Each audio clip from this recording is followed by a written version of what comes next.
so proud to say I won this state in a landslide. We won it by so much.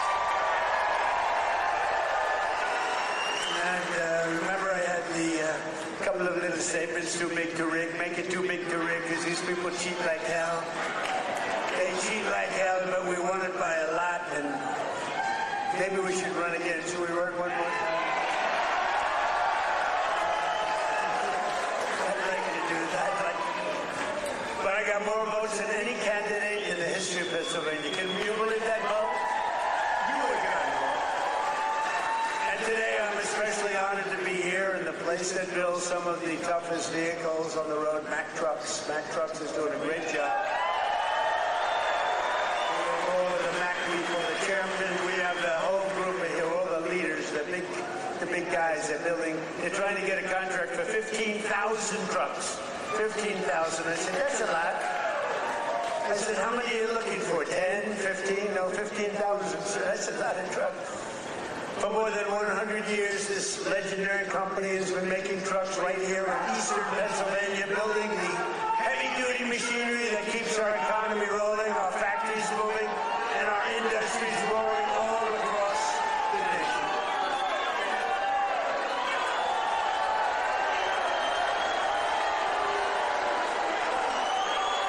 And you are the men and women who put your pride and spirit into those beautiful words, stamped on every Mack truck that said, made in the USA. It's made in the USA.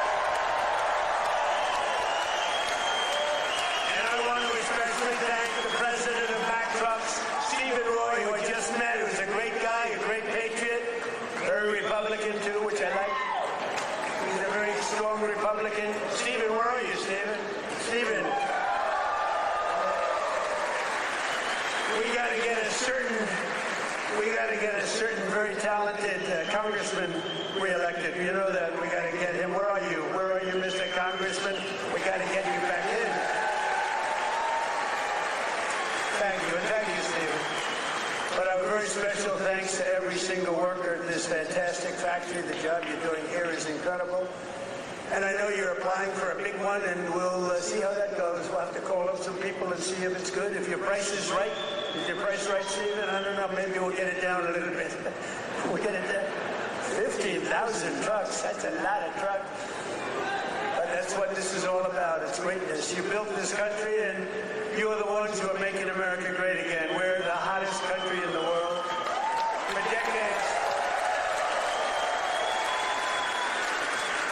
decades, the workers of this Commonwealth watched globalist politicians let other countries rip you off and close your factories, rob your jobs, take them away to foreign land. And then I came along. We stopped it very quickly. Then we had a rigged election.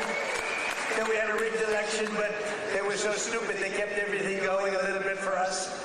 And what we've done in the last year and a half, nobody's ever seen anything like it. They put America first, they put China first, they put illegal aliens first, and everybody else first, but we put you first by a lot. But at long last, you finally have a president who is putting workers first, putting Pennsylvania first, and putting America first. We're doing that, and we're doing that like nobody's ever seen before. And starting on my first day back in office, and this goes all the way back to 2016 too, but right from a year and a half ago, nobody's ever seen anything like this. We're the hottest country anywhere in the world by a lot. But I stood up to the trade cheaters and abusers and violators of the world like no president has ever stood up before. And now I'm standing up again because Iran cannot have a nuclear weapon, if that's okay. And we're doing quite well. I placed 50% tariffs on foreign copper, aluminum, and steel so they couldn't come in and steal your jobs. And sometimes even more than 100% tariffs. They weren't going to come in from foreign lands and steal your jobs. If they wanted to come in, they pay 100%, they pay 200%, they pay I don't care what it is. They're not going to steal your jobs, okay? And they stop.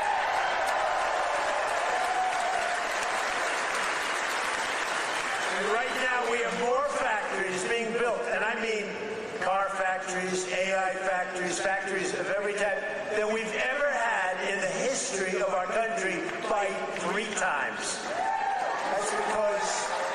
That's because they didn't want to pay the tariff.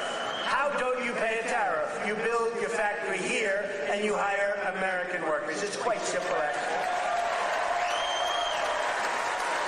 But as you know, I placed a 25% tariff on foreign automobiles, and very importantly, I posed a 25% tariff on medium and heavy-duty trucks, so that Mack Truck could do very well with this factory in Pennsylvania. But all American roads will be filled with American trucks very shortly. Very few people are able to compete with us anymore. They used to rip us off. It was like we were a bunch of babies. American labor worked with us, too. I just met the head of your unions, and they've been terrific. They work with us, and they're fair. They treated us good. Maybe we can negotiate a little bit tougher. Where the hell are the union guys? Those guys are great. They're great. There they are. I want to just say hello. We gotta make sure you vote for our congressman here. I'm not doing this for my help. Music. We even have music. Within a single year of taking office, I slashed trade deficit with China by the largest amount in the history of trade. And we, by the way, have the biggest trade deficit cut in the history of our country, 67%. Think of this. We had a trade deficit. We cut our trade deficit. If you're a president and you cut it by 1%, they say, oh, you're doing a great job. 2%, you're a genius. I cut it by 67%. That's why you have all of these factories being built.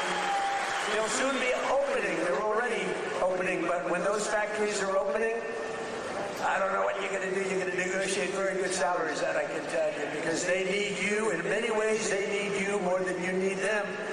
American exports to the rest of the world are up by $150 billion. You hear that, Bo? It's not bad. You're going to wrestle a long way to make that.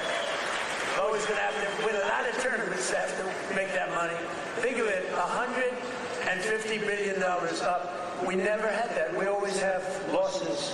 We take in much more than we send out. Now we're up $150 billion, and that's nothing, because when all these factories are opening up, Mr. Senator, another great one, what a great senator you have. Did you fight hard? David, did you fight hard? He was with me, I think, every stop. I said, where the hell is David? He's right there, sir. And he's working hard, and he's a great guy, and he's working very hard for you. But a short time ago, we were a dead country. We were laughed at all over the world. We were a dead country. People were laughing. They were saying, what the hell happened to that country? The king of Saudi Arabia said it 2 years ago. I was over there. He said, you know, sir, 2 years ago you were a dead country, and now you're the hottest country anywhere in the world. That's true. And we're hotter now than we were then.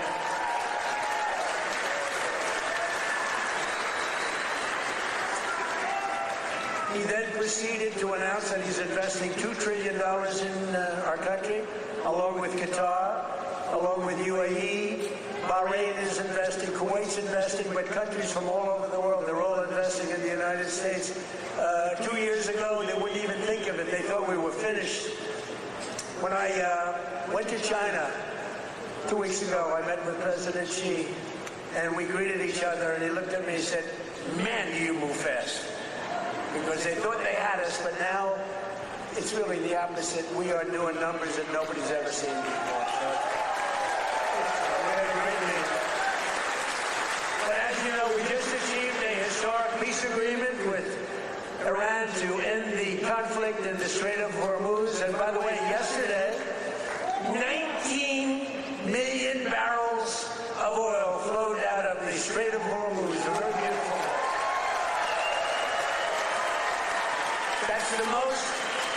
That's the most oil in the history of the Strait. It's never been any, you've never seen anything like that. It's called an oil gusher. And most importantly, we are ensuring one thing very importantly, because this is why I did it. I did it for this reason, 99% for this. Iran will never have a nuclear weapon. And they agree with that.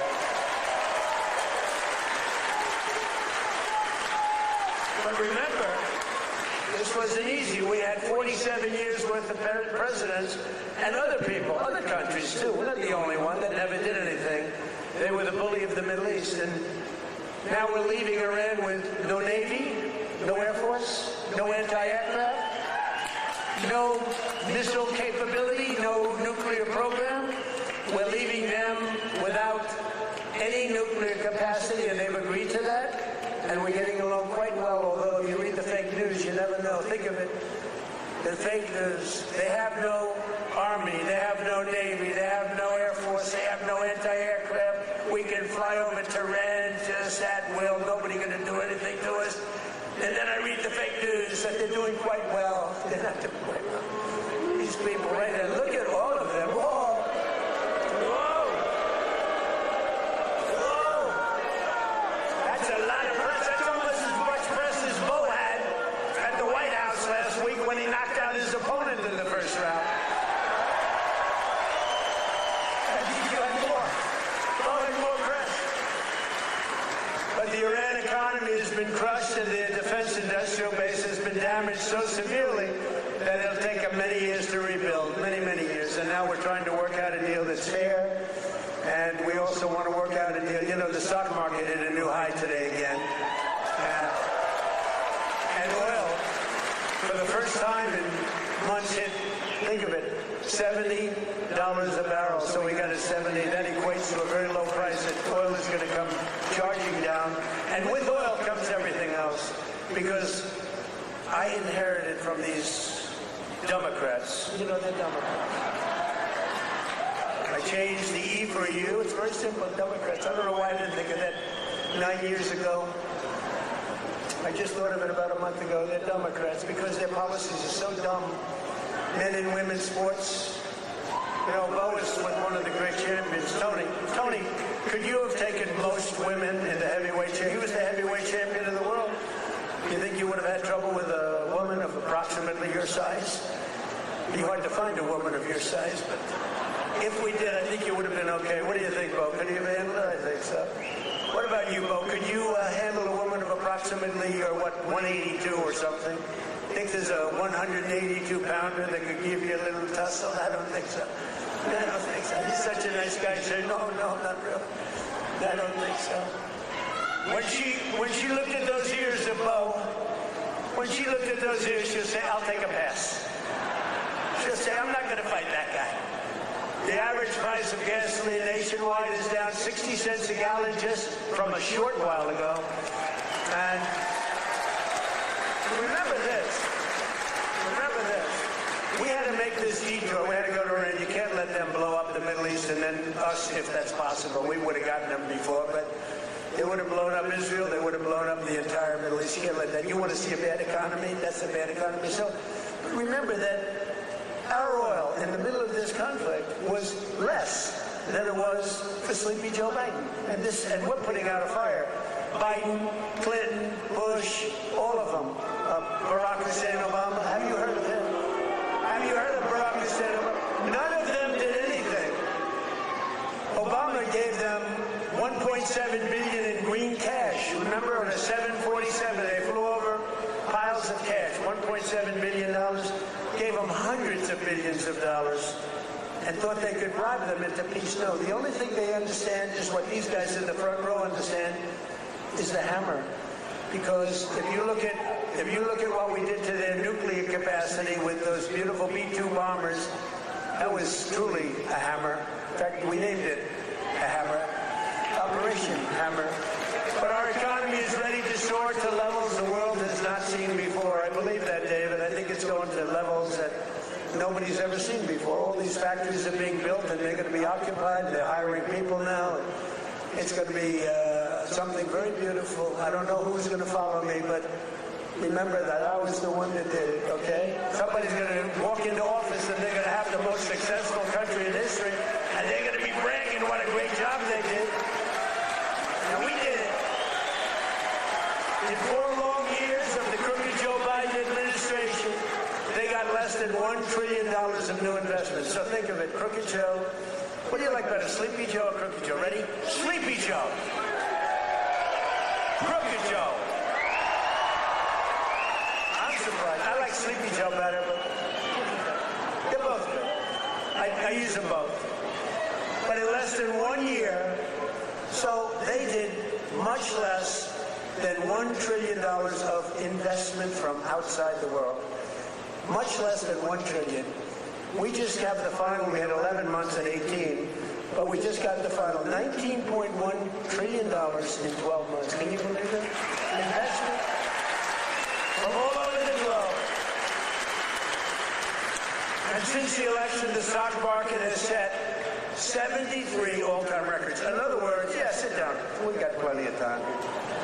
It's an honor that you all stand. Oh, look who we have, the Wall. Stand up, Wall. Look at this guy. I'm going to get a suit just like that guy. I'll bet he's been to 200 rallies. Him and, where are my guys? Oh, look at my guys, front row Joes. I got these front row Joes. Where are the women from North Carolina? They're here. They travel all over the world. I don't know what the hell's with their husbands. These beautiful women from North Carolina. They travel all over. They went to 200 rallies. How many rallies have front row Joe's gone to? Hundreds. Everyone. And then it was very sad. My last rally, I said, I may never see you again, right? And then we won the election in a landslide. And who the hell do I see? I see my front row Joe's. So I'm happy about it. Thank you. What a group. We had some group. We'd be all over the place. And when they didn't make the front row, it was very demeaning to them. They were not happy, right? But the front row, they became actually very famous, front row Joes. And the typical 401k, as you know, is up almost $30,000 in, it was 12 months, it was 13 months. It's up 44%. Think of that, up 44%. Because, you know, as goes the stock market, so goes a lot of your own wealth. And I tell about this police officer. I met a police officer first time, similar thing, but now the numbers are even more. I was in New York. I met a great police officer, New York finest. And he said, sir, I want to thank you. I said, for what? He said, my wife didn't think much of me very much. We were having marital difficulty, actually.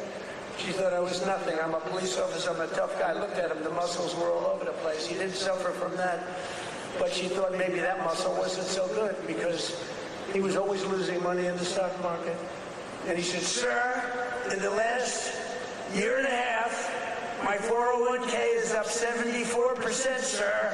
And she thinks I'm Warren Buffett. She thinks I'm a super genius. I said, how are you getting along with her? He said, well, I'm not so sure I like her anymore, but that's it. I won't tell you that. I refuse to say that. He's getting along just fine. But a lot of people have come up to me, David, and they thank us 401ks, you know, the stock market. Who has a 401k here? Yeah, look, a lot of people. More Americans are working today than at any time in the history of our country, and we've created over 32, now, think of this, 32,000 new jobs just starting in Pennsylvania alone. David, you have to get credit for that. And in the last few months alone, we've added 2,600 Pennsylvania manufacturing jobs, and that number is going to go much, much higher as the factories start to open. Because right here in Lehigh Valley, Eli Lilly has just announced, great company, by the way, drug company, a $3.5 billion investment in a brand new state-of-the-art manufacturing facility right down the road. That's going to create over 1,000 jobs, just that one. Nokia is investing $30 million to expand its semiconductor testing and packaging operations, thousands of jobs. And B. Braun has announced a $20 million expansion of its medical device manufacturing operation in Allentown. I love Allentown. I love any place that votes for me, which is the entire state of Pennsylvania, the entire Commonwealth. Never make the mistake of using the word state. Well, I'm not sure that people care, but the Commonwealth of Pennsylvania voted for us at levels that nobody's ever seen before, David, and you too, and we're proud of you because you had guts. This man had guts.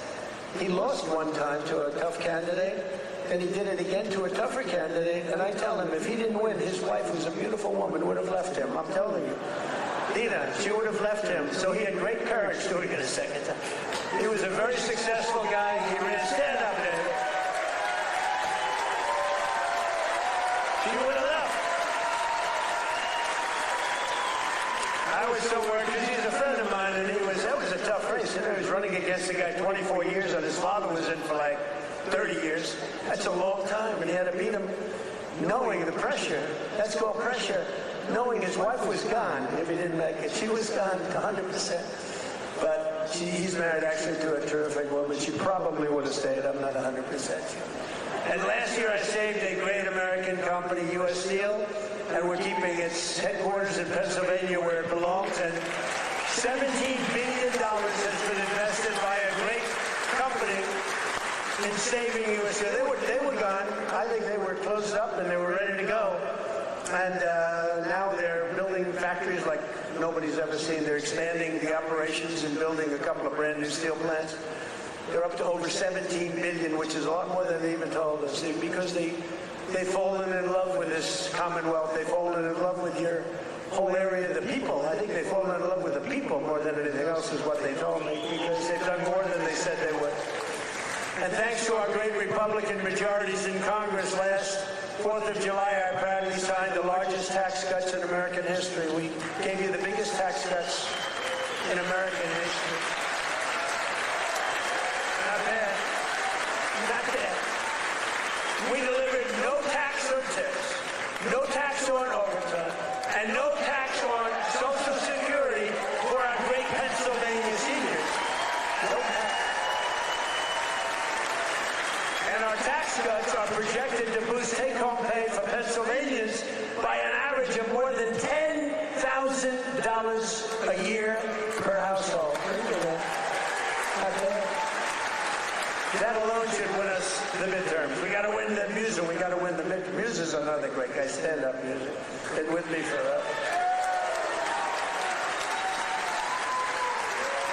He was thinking about running for governor. I think he would have won, but he was thinking about running for governor. And they said, I want you to stay in Congress. I want you to stay. And we appreciate it. You've done a great job. But always remember, every single Democrat in Congress voted against our tax cuts. So think of it. All of those tax cuts and many more, they want to raise your taxes, not lower them. They voted against tax cuts. You know, all my life, I sort of been political in that I found it very interesting. I was a very successful real estate person, but I love watching politics. And my whole life I've watched politicians say, we will cut your taxes, we will cut. I never heard these people say, we will raise your taxes. This country has gotten very strange politically, especially with all the communists that are up for election. You know, you have communists. These aren't socialists, these are communists. And they're all up. How about the guy in Maine? He's got the Nazi stickers. He's got the whole deal, and they're trying to say that's a.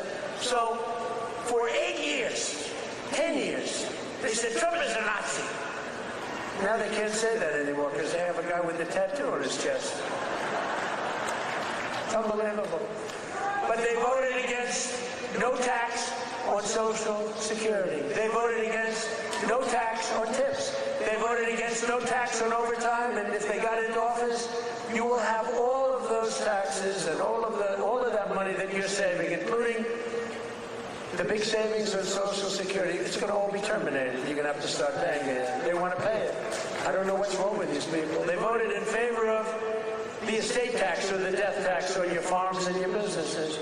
You know, farmers and small business people, they love their children. If they love them, it's great. Most of the people love them. Some can't stand. I know people that can't stand their kids are not going to leave them 10 cents. But if you love your child, you want to leave your farm, especially for these farmers, it's born in them somehow. They want to have their children on the farm. The children don't want to leave, but sometimes they're land rich and cash poor. You know, I've known that expression too. I've oftentimes been land rich and cash poor. It's not a good period of time. And you die and you have an estate and they tax you at 40, 50, 60%. And they end up losing their farm, losing their small business. And in many cases, you don't read about this, they commit suicide. They actually go out and commit suicide because they're forced off their farm by a bank. They have to go out and borrow money from a bank. And they're forced to go out, borrow the money. They're unable to pay the loan at the bank. Even if it's a nice bank, they give them a chance, they give them another chance, and then they ultimately foreclose, they lose everything, and in many cases, they commit suicide. And I said, we're not going to have that crap go on. So you have no estate tax to pay on your small farm, small business, on your farms, your businesses, and you can, if you love your children, you can leave your farm or your small business to your child, and they're not going to lose it.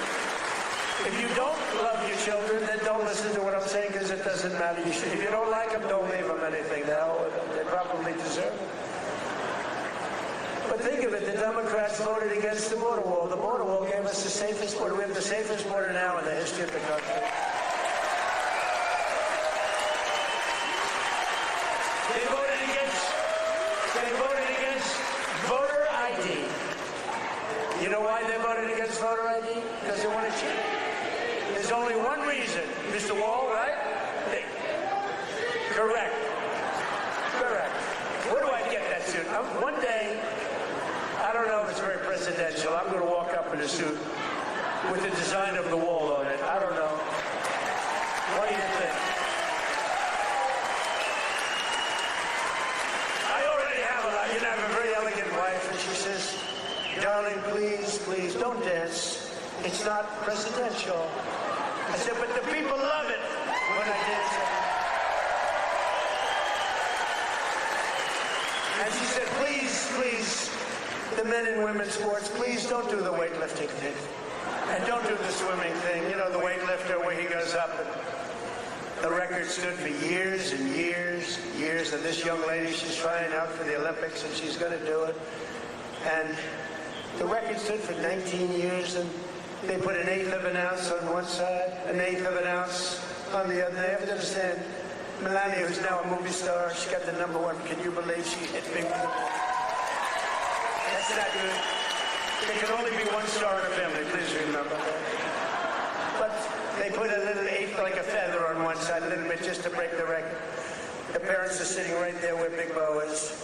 He's a nasty guy, that punch he threw. Gotta be very nice to Bo. I gotta be very nice. Gotta make sure he's never angry at me. But she said her parents are right there in the front, and they're so proud. The father's not so proud because he knows she's not going to do it. Because she's a woman. That's a lot of weight. The mother, though, is screaming, darling, I love you. Do it. And she gets over the weights. And she stays. And then she gets him. And she gets him. And the mother's screaming, darling, I love you, darling. And the father's looking, saying she has no chance. And she's like this, you see it? Drops him. And she's like devastated for the rest of her life. And then a guy comes along who transitioned. That's the term. I've gotten very good at that term. I used to take a lot of heat for my definition of the movement over. But he transitioned. He was a poor, very poor, bottom of the line, male weightlifter. But now he's a female weightlifter. And he looked at the amount. I think it was like 210 pounds or something like that. Well, that's a lot for a woman, but not that much for a man. You could do it with one hand. And he goes, looks down at the weight.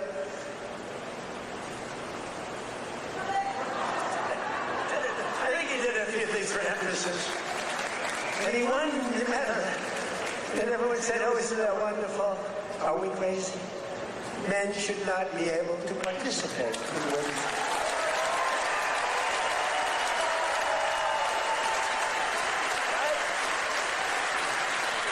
That's a 99%.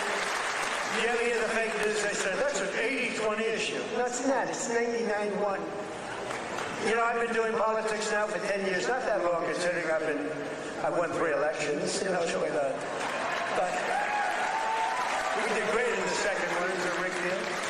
But pretty short. But with all of that, and all of the time I spent speaking to people, they say, sir, could you cut taxes on this? Could you get me a tax deduction on a car loan? I did that. By the way, I did that. If you borrow money to buy a car, you got to do that. All these things. They asked me for hundreds of things. Not once did anyone ever come up to me and say, sir, please, this is so bad.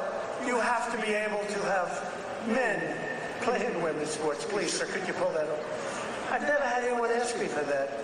So I say it's a 99-1 issue, not 80-20. The fake news back there, they say, oh, that's a tough issue. But I don't like talking about it because I want them to continue on with that. I want them to continue on with the, they're in favor of the mutilization of your child for transgender purposes, the mutilization of your child. And I would say politically it's a very good thing to run against a person that's in favor of that kind of stuff. So we let them, we don't bring it up during off political seasons, but we have a political season coming up. And they'll be doing all of that nonsense, and they're going to lose a lot of elections. And now, if you look in New York, we have all communists running. They're all excited. They're going to win their primaries, but I can't imagine they can beat a normal Republican. So I think it's a good thing, Musa. What do you think? I think it's a good thing. Wouldn't you like to run against somebody like that? Well, Shapiro's not that much better, to be honest with you, but I would.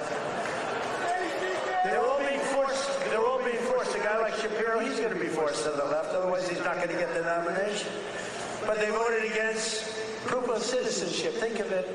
We'd like to have proof of citizenship. You walk into the voting booth. Would it be okay, sir, if I looked at you and said, how dare you ask me for my citizenship? You know, in California, if you ask that question to a voter, you are criminally liable. In other words, they can put you in jail. If you say, sir, do you have proof of citizenship? They put you in jail if they ask that question. You're not allowed to ask that. Did you know that? It's the craziest thing I've ever seen going on. Hey, did they screw the kid, Pratt? Boy, he's leading, and all of a sudden he's lost. And it was sort of interesting. The election, you ever see an election where they're 2.5 weeks in? An election that takes weeks to count the votes? But after the evening, it looked like he was going to win, or certainly be in the runoff. And then I started hearing rumors as the days went by, days and days went by, that Pratt is fading. He's fading. I said they rigged the election. And then lo and behold, he didn't qualify, even though he was so far up in the third place person that it was almost impossible, and he didn't qualify. And then it started happening with the next candidate, Steve Hilton, who's running for governor. He was up in front, just about leading, no problem. And all of a sudden, about 4 or 5 days after, this is after the election's over, they said, Steve Hilton is starting to lose votes. I said, here we go again. And I called up the U.S. Attorney in California.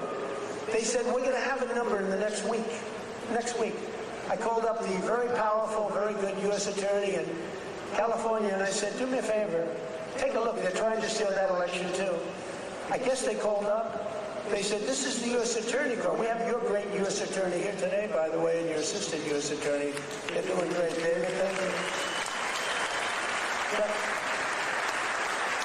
so over the next week, he was definitely going to lose, but the U.S. Attorney called. We want to check your votes.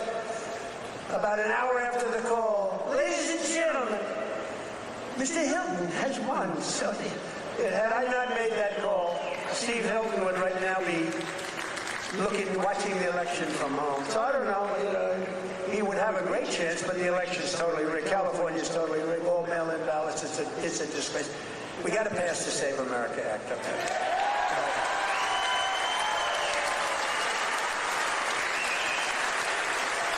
You got to pass Save America, you, me. Look at these guys, what love. A friend of mine is a very big real estate developer, but he's got a problem with speaking in front of crowds. He chokes, he chokes like a dog. He said, how do you do it? I say, it's easy, because there's so much love in the room. There's so much unbelievable love. It's easy.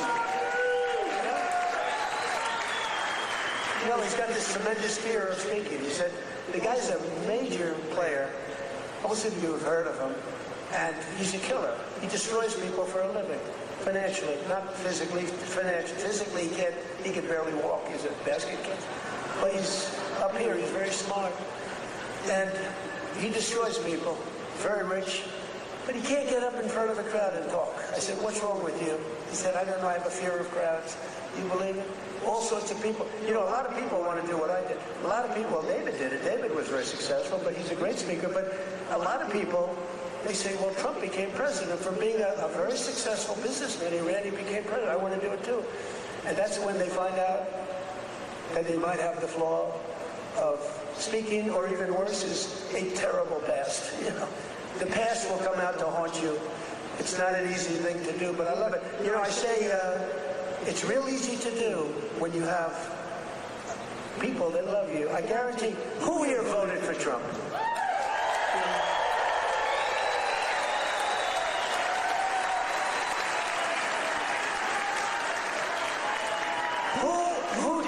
This is dangerous, so don't raise your hand. Think you're going to be cute, because you might be a big problem. And they'll blame me for causing problems.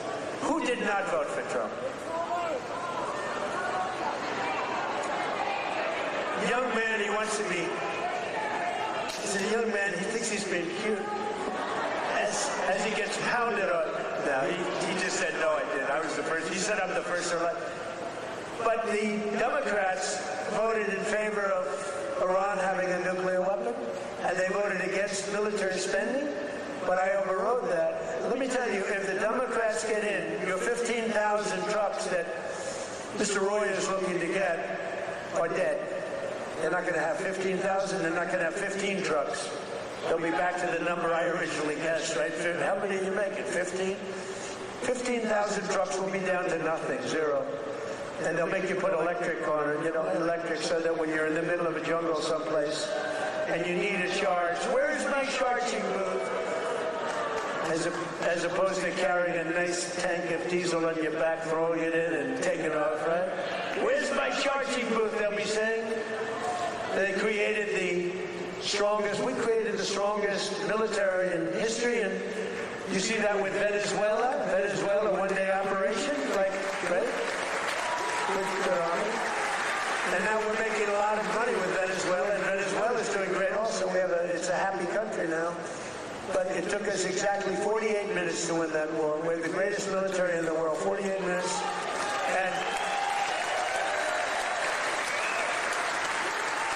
And we paid for the cost of the war, wait till you hear this, 28 times already. More, but 28 times. So the cost of the war, we've already, because we brought millions of barrels of oil out, and we're getting along great. The people running it, they're our people, they're great people. And the people are happy in the country. They have smiles, they were miserable, they were starving. But they have a lot of oil under that ground. You know how you find oil in Venezuela? Just look at the ground. You'll see oil bubbling up. They have so much oil. They don't know what to do with it, but they had a bad system. They're making more money now for the country than they've ever made before, and we're making a lot of money too. But also Iran, we knocked them out. 1 week it was essentially militarily over. Much bigger country, 91 million people. And much different ideology. The ideology of the Muslims is slightly different than the ideology of the Catholics. We have the Catholics and the Muslims, slightly different. But Venezuela's been great and Iran's been great. I mean, if Iran's reasonable, they're smart. Otherwise, we'll have to finish the job, which will take about maybe less than a week. But they're going to be okay, I think. They're going to do what they have to do because we want to have it done. But they voted against lower energy prices, the Democrats did, and then they went on to create the highest energy prices that we've ever had in the history of our country. People don't realize that. Much higher than ours during a war. They had the highest inflation in history. The highest inflation in history, they say 48 years, but that's sort of history as far as I'm concerned. And they were absolutely terrible on affordability. Remember I got here? My first day, the fake news is screaming at me, what about affordability? I'm only here one day. Remember eggs were up about 5 times higher than they ever were? And we have prices are coming down right now at levels that you've never seen. And now with oil crashing, you're going to see something really amazing. And to top everything else, they let 25 million people into our country, many of them criminals and thugs and people from mental institutions and drug dealers. They even let 11,888 murderers into our country. Murders, 11,888, more than 50% of which have killed more than one person. And I've gotten the worst of them out, and we've gotten them out, Tom Homan and a whole group of people.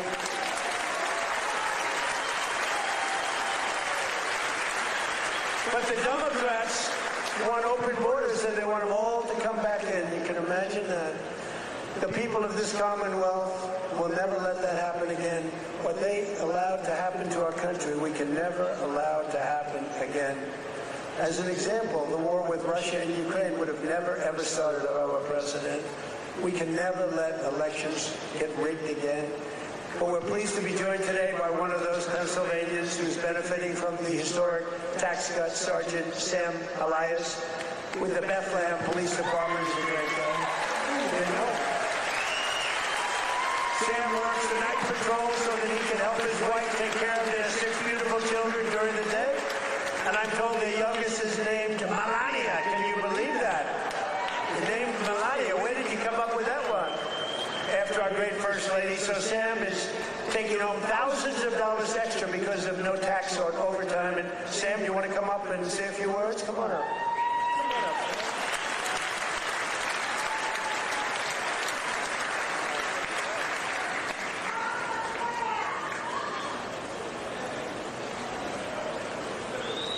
Thank you. Good afternoon, everyone. I'd like to express my appreciation to President Trump, Congressman Ryan Macungie, and the entire White House administration.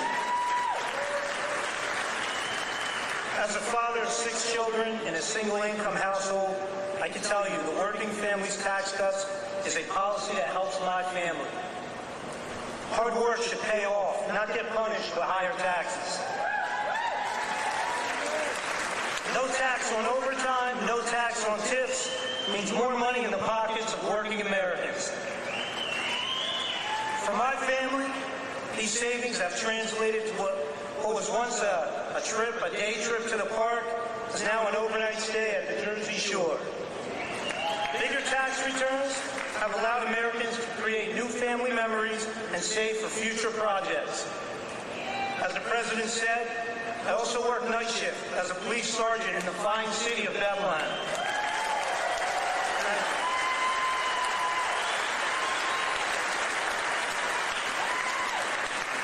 A shortage in police recruitment has left our department depleted of officers. Our officers get called out for overtime to cover these shortages. Some pay periods, officers are working over 40 hours of overtime. That's why I'm grateful for no tax on overtime. Thank you, Mr. President.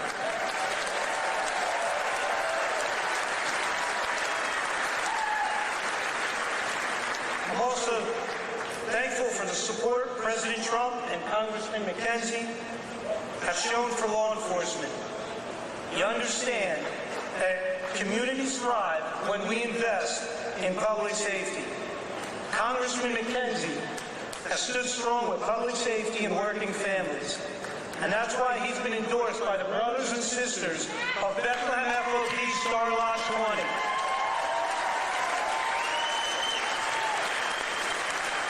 Congressman Macungie has been on the front lines in supporting public safety. He secured $700,000 for the Bethlehem Police Department for much-needed technology and equipment upgrades at our police department, along with bringing home $1.6 million in funding for volunteer firehouses and infrastructure. Thank you, Congressman.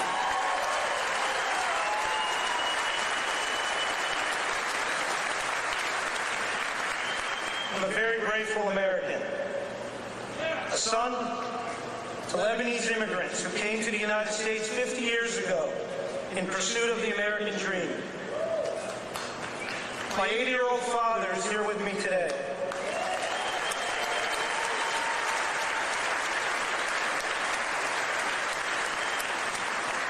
He would often tell me, work hard and it'll pay off. Well, 50 years later, thanks to President Trump and Congressman Macungie, my father's dream has come true. I thank you for that.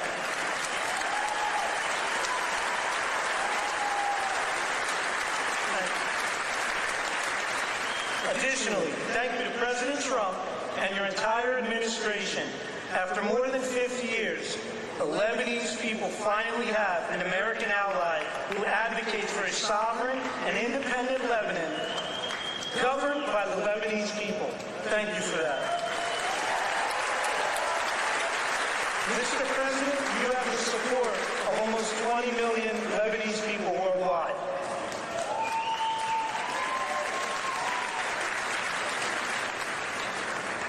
Leadership is more than a title, it's action.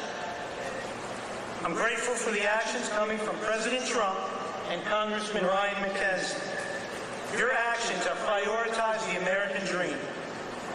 Less taxes, safer communities, and America First policies. I thank you, President Trump. Happy belated birthday, and happy birthday to the United States of America. Thank you, and God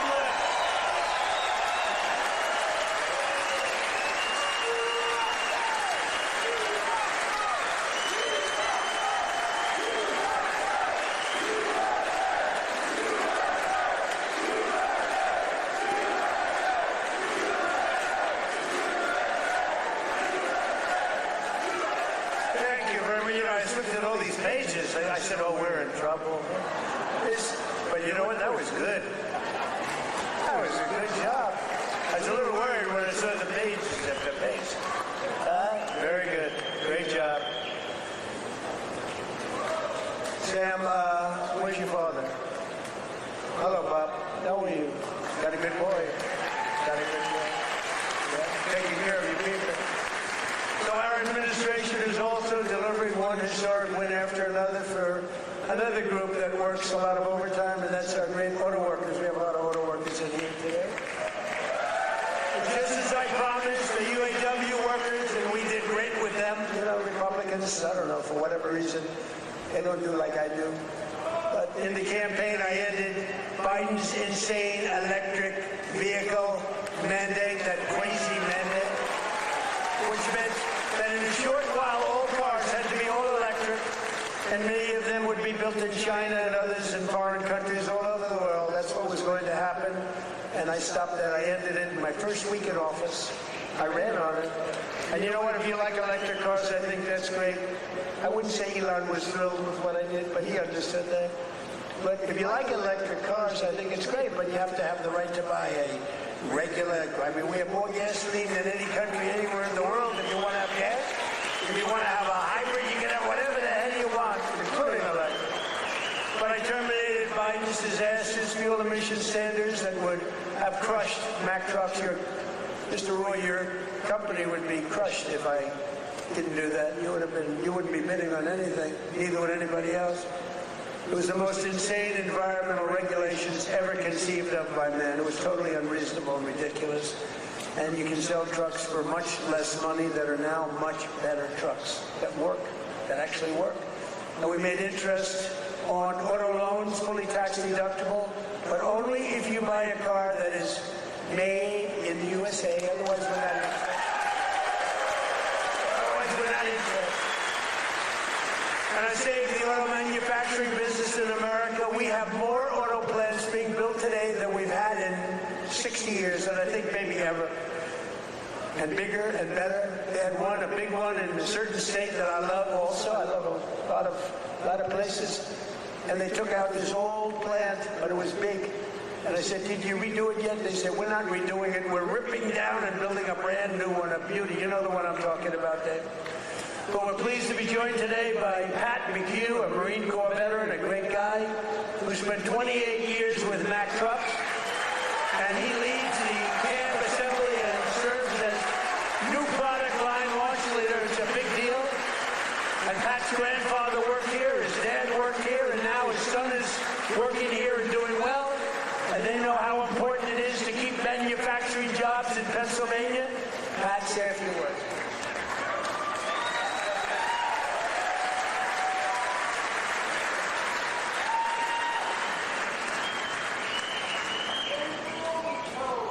Wow. Good afternoon, Mr. President. It is a profound honor and privilege to have you here with us today to help celebrate the upcoming 250th birthday of our America.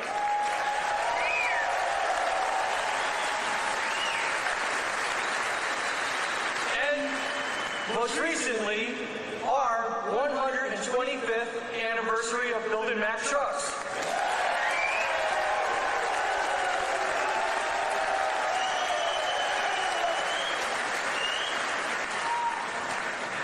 My name is Patrick McHugh, Jr., and I am a proud Marine Corps veteran.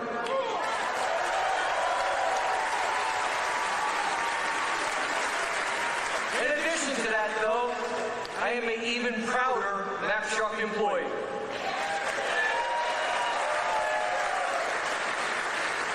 Standing here with me today is my father and my son, both Mack Truck workers.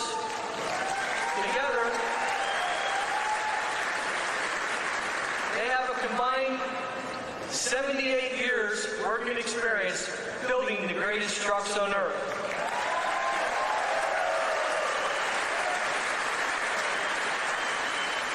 You can say Mack Trucks runs in our blood. At Mack Trucks, we work hard to build the trucks that help build America. and we are proud that those trucks are built in the United States of America.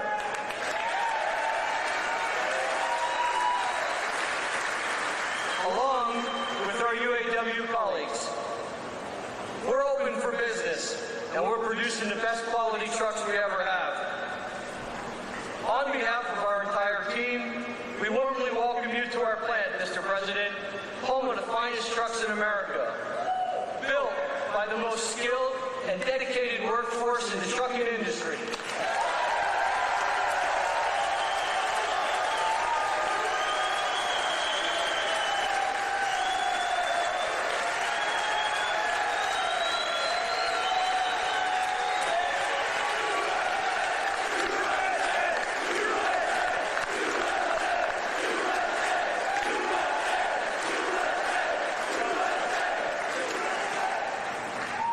So, Mr. President, I want to say thank you for choosing to highlight Mack Trucks on your visit today, and thank you for supporting our American workforce.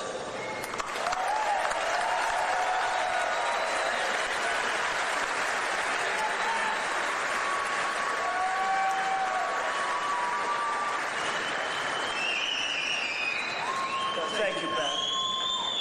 That's a good family. That's a great family. They're proud of your company. I want to also thank two people, very special people, because I know them and I know what they do, and it's not easy, but they've done a great job. David Durgan and Timothy Herzog of the UAW committee. Where are you guys? Thank you.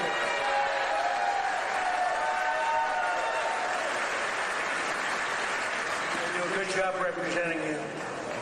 Ease up just a little bit so they can get the contract. Just a little bit. Thank you, fellas. Get this congressman elected. That's what you got to do. But we're pleased to be joined also by Labor Secretary Keith Sonderling. Keith, where are you, Keith? Where's Keith? Hi, Keith. Good job. Is he treating you guys good? Is he all right? He better treat you good. A very special guy, somebody that everybody wanted. I have to tell you, everybody wanted him. He's some person who was actually an astronaut. He went out, he made a lot of money because he's smart, and he's now the NASA administrator. You saw that rocket 2 months ago up and go around the moon in record levels, the furthest any ship has ever flown, and come back, and he's working very heavily on the moon, but what he's done with NASA is amazing. And he's a very special person and a brilliant one, Jared Isaacman. Jared, thank you.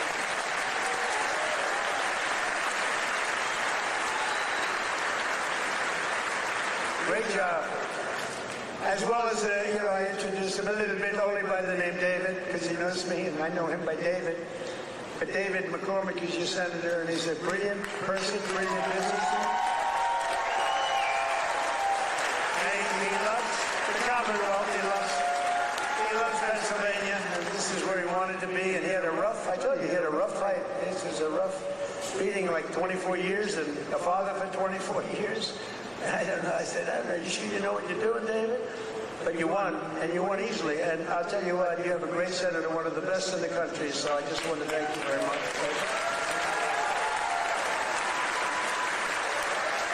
And 4 warriors for Pennsylvania in Congress. These are warriors.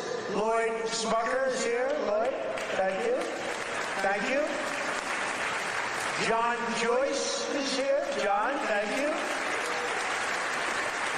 Dan Muser is here. Thank you. And these guys are all in good shape, but we got to get Ryan McKenzie elected. We got to get Ryan. I'm not here for them. I'm here for him. We got to get Ryan elected. Run up here, Ryan, fast. Nobody wants to hear you. Come on, just run. Nobody wants to hear you, Ryan. Do what David did. He'd go up for 1 minute. Thank you very much, everybody. It's nice to be here. And everybody thought he was the greatest speaker. Okay.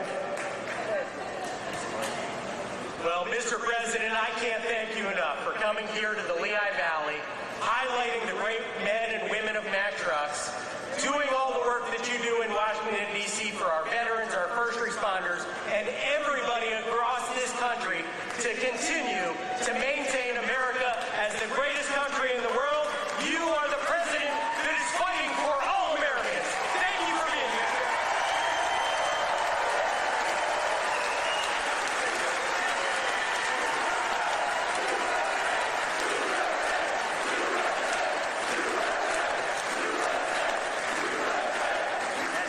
Wow, that's great. He learned something from you, David. That's great. We also have one of the greatest writers anywhere in the country who knows more about the Commonwealth, Pennsylvania, I think, than anybody. She's a terrific person. Right from the beginning, she said Trump is going to win, therefore I like her. She said Trump is going to win in 2015. In fact, she wrote an article in 2014. She said this guy Trump should run. I hadn't thought too much about it. I was having a lot of fun putting up buildings. But she was very early on, and I really mean, I don't think there's anybody that knows more about it. They used to call it the Rust Belt. I call it the Money Belt now. It's gone from the Rust Belt to the Money Belt. Either one is okay, but there's nobody that knows more about it than Selena Zito. She's fantastic. Where are you, Selena? Where are you, Selena, with your beautiful daughter? Thank you, Selena. Selena's an incredible woman, and her daughter is following in her footsteps. She's just been so good. Very powerful writer, actually. Some of the biggest papers in the world. It's nice to have good stories on occasion, truthful stories. Thanks as well to the president of the NRA who's here with me, Bill Bockenberg. Bill?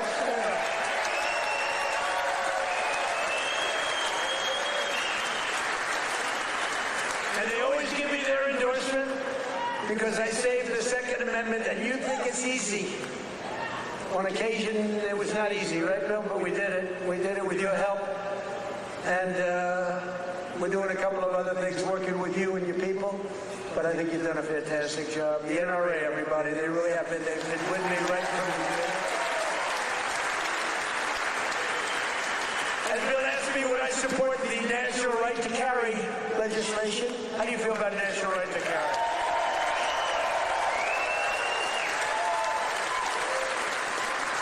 That's my free poll.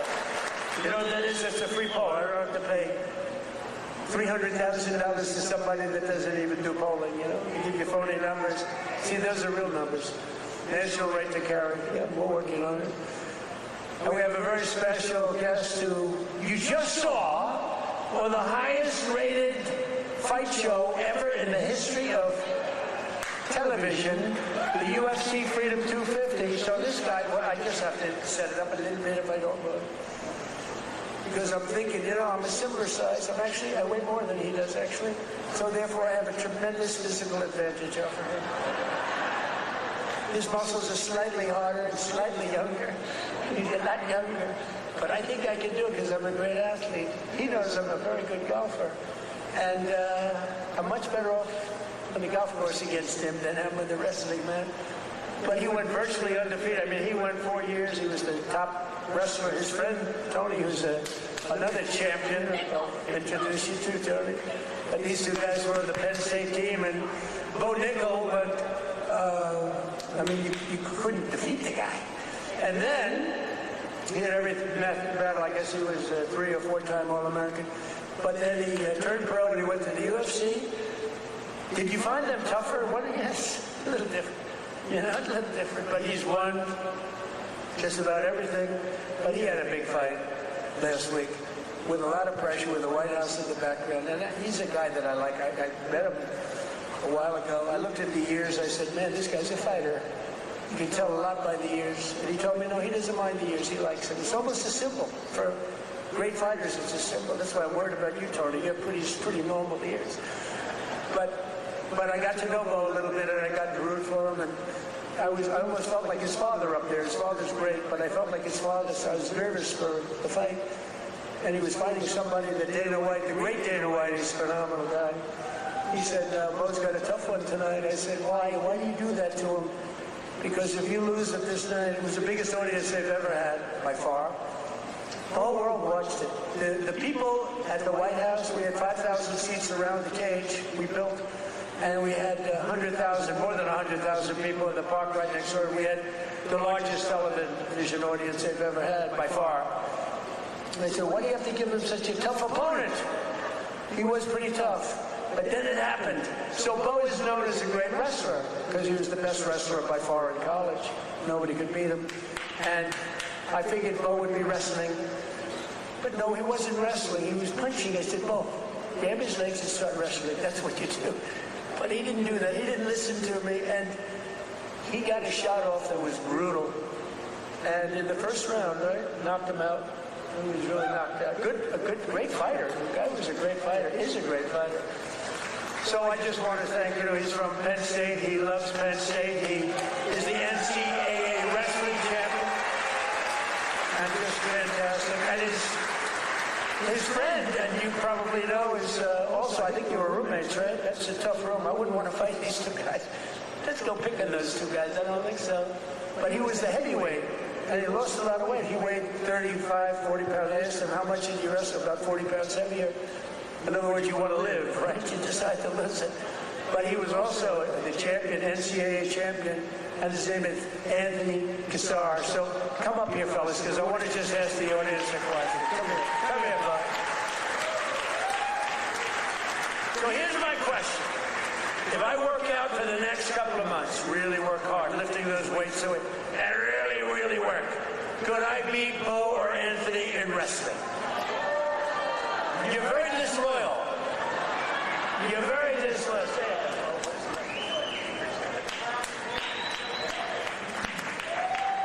Wow, what an honor to be here. I think walking up here, I was almost as nervous as the fight, but it feels like a fight. Yeah, it feels like it, but this is exciting. I'm grateful to be here with everybody. So grateful to President Trump for making an event that, in my mind, never seemed possible happen. UFC Freedom 250 on the White House lawn. Unbelievable.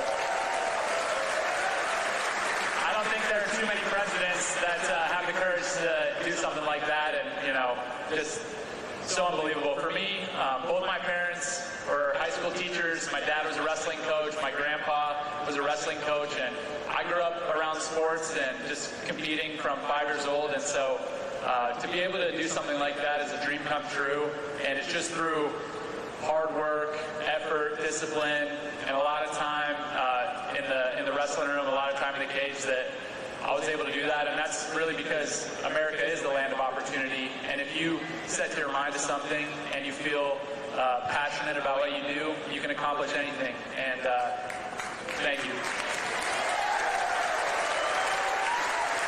I don't want to take too much time, but I want to tell a quick story about the first time I met President Trump. It was in 2019 at the White House, and our team and I won the Nationals, the NCAAs, and at Penn State we are. And we were given the opportunity to meet President Trump, and it was really special because he took a lot of extra time to talk with us as wrestlers. I think he respected the wrestlers a lot, and I told him that when I'm done wrestling, I was going to fight, and he asked me if I needed a manager.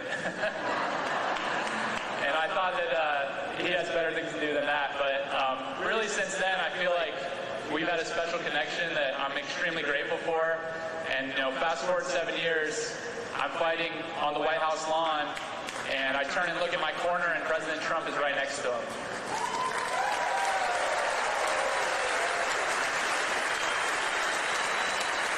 So it really felt to me like he was in my corner. I know that was something that was just so special, and I feel like just incredibly grateful. And overall, the whole week of the experience, everything, the word that kept coming to mind and the emotion that I kept feeling was gratitude. And I'm grateful for President Trump, grateful for all my friends and family and supporters, and I'm grateful to be an American, and it's the best country on earth, and God bless you all.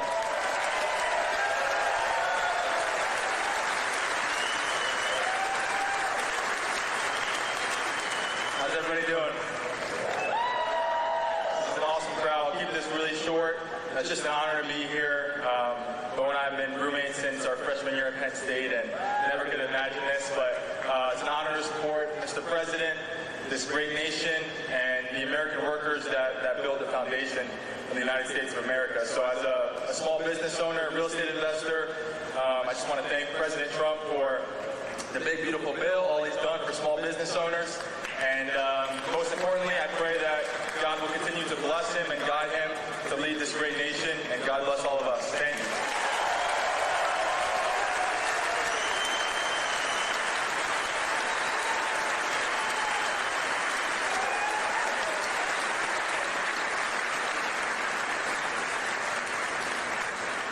Two great champions, that's great. It's good to have them here, too. We have a lot of champions in the audience. These are two very special people. When you do that, I was saying to myself, you know, going into that ring and you got all these people, we had the richest and the biggest politicians, we had the biggest of everything. You couldn't get a ticket. The tickets were selling for some crazy numbers, I heard. We gave them away to everybody, but somehow some got out. And I was saying that's a tremendous amount of pressure, and you're fighting the toughest people on earth. I mean, these are the strongest, toughest men on earth. No women in the crowd, but which is nice. But these are the toughest men on earth, and it's tremendous pressure. And you know, the muscles, you got the muscles, you guys, you got the big strong muscles, but you got this muscle too, because it takes much more than just the normal muscle to win those matches. I mean, the strategy and the genius that goes in. It is a genius. A lot of people wouldn't understand that. But there's a genius. There's a genius in sports. But there's a great amount of courage and power that you have that a lot of other people don't have. So congratulations. Really great job. Great job. Good job, you. In everything we do, we're once again fighting for the people of Pennsylvania, and that includes our amazing Pennsylvania oil and gas workers. And I ended last administration's war on Pennsylvania energy, and I signed an order to drill, baby, drill. That's what we did. And you helped. The United States is now the #1 producer of oil and gas on earth, larger than Russia and Saudi Arabia combined by a lot. Look at that. Who would have thought that? We were in 4th place. Now we're larger than, and that doesn't include Venezuela. Include Venezuela once because it's essentially should be included. I also ended the war on clean, beautiful Pennsylvania coal. In fact, in my administration, you're not, because you know coal was dead. China uses it, other countries, very successful countries use it. The unsuccessful countries use wind, and those beautiful windmills that go round and round and don't do anything except cost you money. Every time it goes around, you lose $10. You're supposed to make money with energy, not lose money. No, wind is every country that's using wind is a disaster.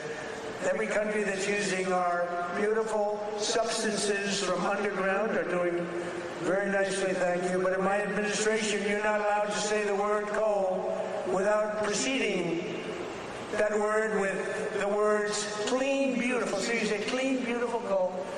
And I have Secretary of the Interior, Doug Burgum, who's fantastic, and Chris Wright. And they made a speech about coal, and they mentioned coal like 50 times in the speech. It's all about coal. And they kept saying, clean, beautiful coal, clean, beautiful coal. I said, no, it's enough. It's enough. But we're not allowed to use the word coal without saying, because what they can do with coal today is amazing. It is clean, it is beautiful, they can clean it. And it's a very powerful form of energy. And if you look at China, they're building 57 coal plants, big monster plants all over their country. And then we're not supposed to do that? No, we're doing that. Clean, beautiful coal. We've invested over $1 billion to save dozens of coal mines. We've saved them. They were ready to close, and some had closed. And more than 100 coal power plants, including the Keystone and the Conemaugh generating stations, right here in Pennsylvania, as you know, are really moving now. They're employing a lot of people.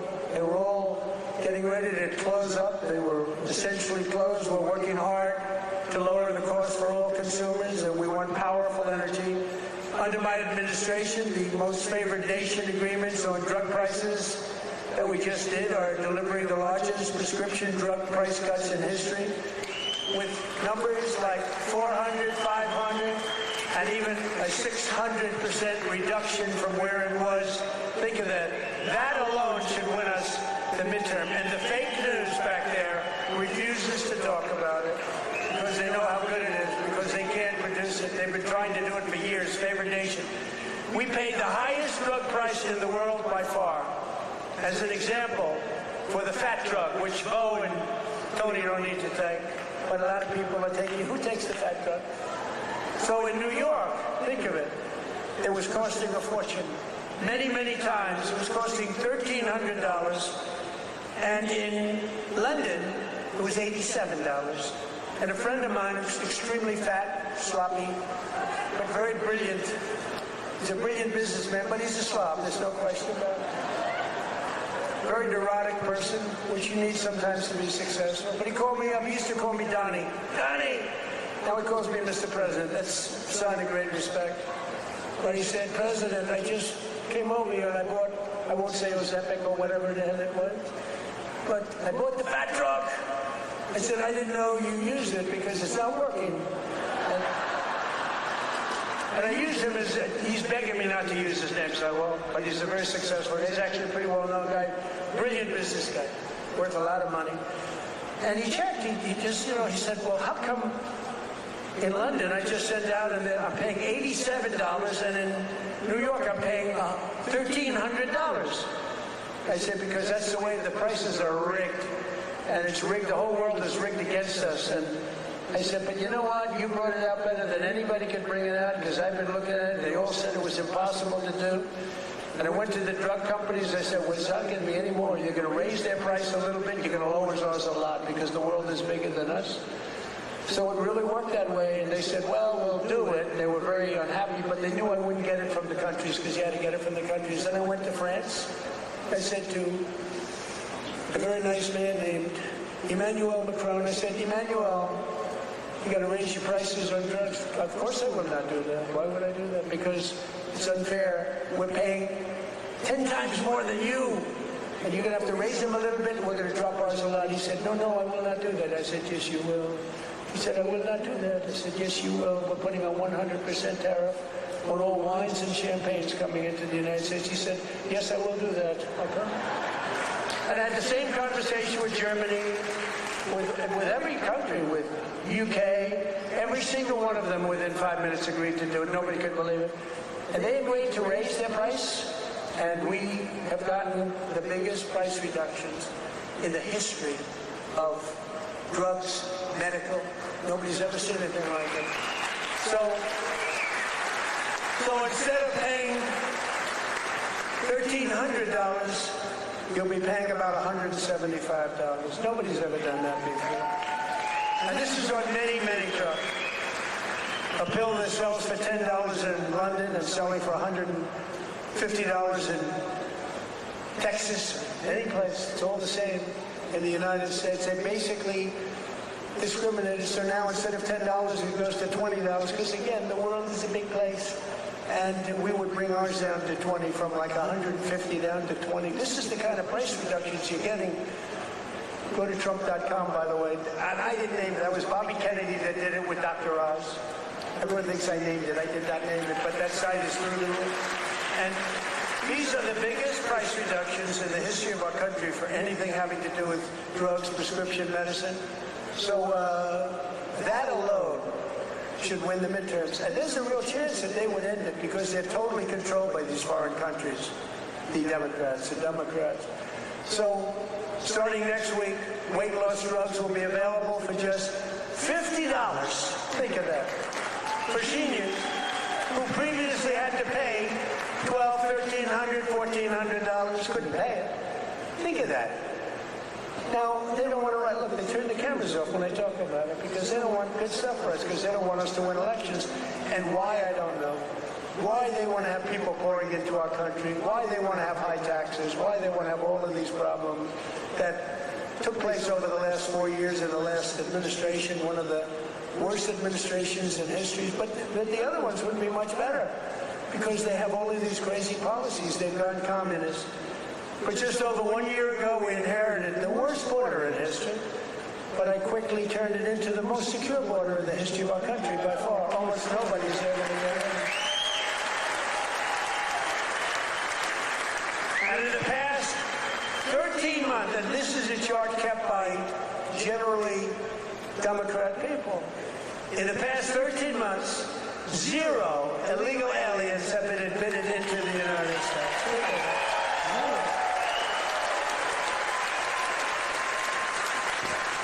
And even I find that argument, but it's 0. I mean, they'd love to have it be high, but we can't do that. We have a country, and we're going to run it well. We don't want to have prisons released into our days. Some of these countries were emptying their prisons into the United States of America through the southern border. Prison population. Some of the countries had no prison population left. You know what that saves them? Some of them had no mental institutions. The mental institutions were taken. All of those people were taken to our southern border and allowed to just walk freely into our country under Sleepy Joe Biden and his group of thugs. Their group of real thugs. Weaponization, that's all they're good at. Weaponization and cheating on elections. In 2025, we achieved the largest drop in the murder rate ever recorded in the history of our country, despite the fact that we haven't gotten all of these criminals out of our country. We had the lowest since 1900, that's 125 years ago.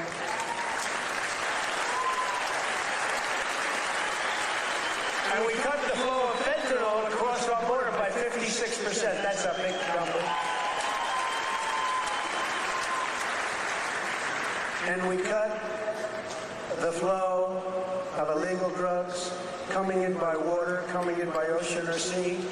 We cut it by 97%.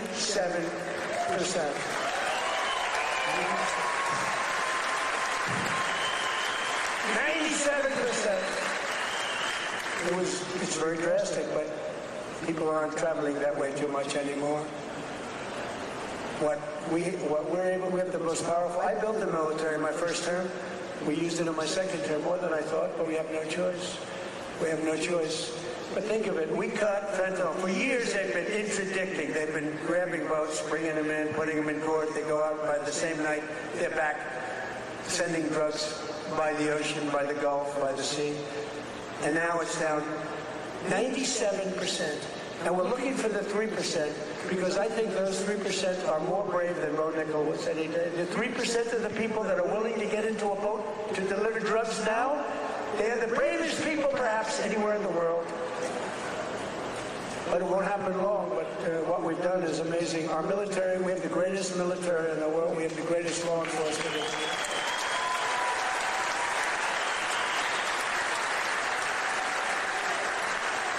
And we have the highest number of recruiting.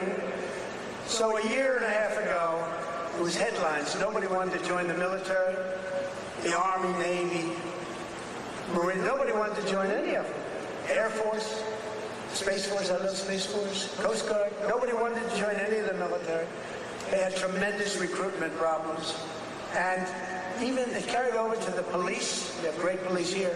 The police and the fire departments. Nobody wanted to do anything with the name America, anything with the uniform. And today, we have the highest recruitment, the most successful recruitment. Every single slot is filled.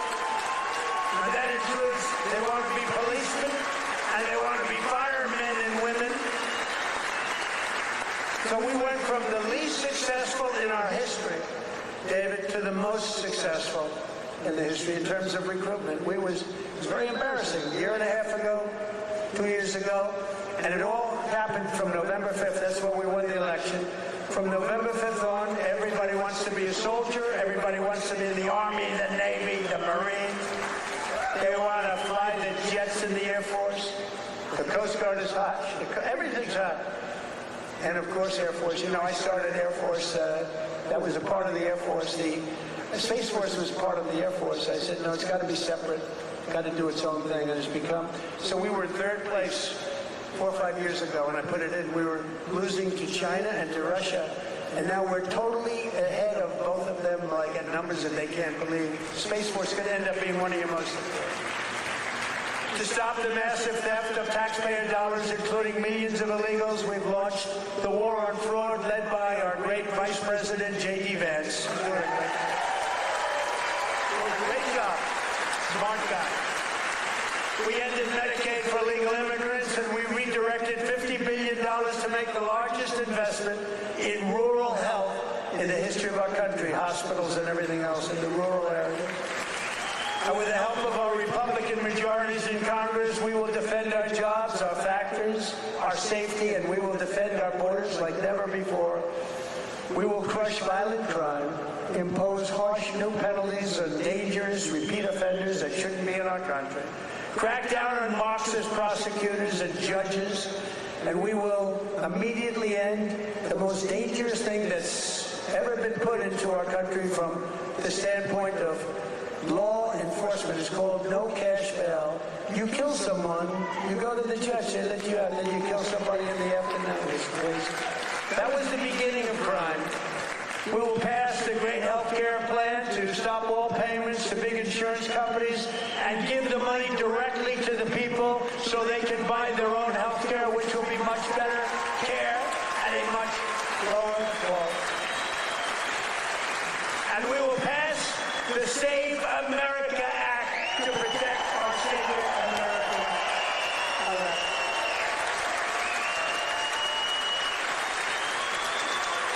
And in the Save America Act, it's very simple. All voters must show a photo voter ID. Very nice. May we see a picture, please?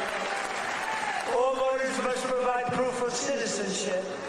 And there will be no mail-in ballots except for illness, disability, military deployment, or travel. And we will also, in that same bill, enshrine in permanent law no men in women's sports and no transgender surgery for our children. So together with the help of patriots throughout Pennsylvania and all across the land, we will make America powerful again. We will make America wealthy again. We will make America healthy again.